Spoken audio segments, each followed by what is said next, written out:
Mirpur Sherebangla cricket স্টেডিয়ামের দেয়াল জুড়ে এখন অদ্ভুত সব লেখালেখি। কোথাও তামিমের নামে লেখালেখি, আবার কোথাও তামিম নামটাই কাটা। রাতের আধারে কে বা কারা লিখে গেছে এসব গ্রাফিতি তা এখনো অজানা। বাংলাদেশ ক্রিকেটের অন্যতম জনপ্রিয় এই ওপেনারকে নিয়ে প্রকাশ্যে কটূক্তি কতটা যুক্তিযুক্ত প্রশ্ন তুলেছেন সমর্থকরা।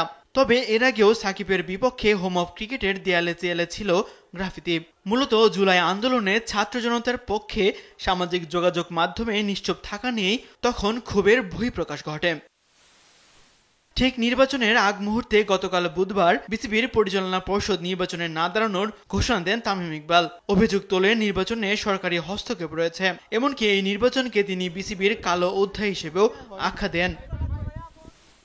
বিসিবির শেষ দিনে শুধু তামিমই নয়, আরও 16 জন প্রার্থী নাম প্রত্যাহার করেছেন। এর ফলে একাধিক পদে বিনা প্রতিদ্বন্দ্বিতায় নির্বাচিত হয়েছেন প্রার্থীরা। তাসবিহ অরুণ, দেশ টিভি, ঢাকা।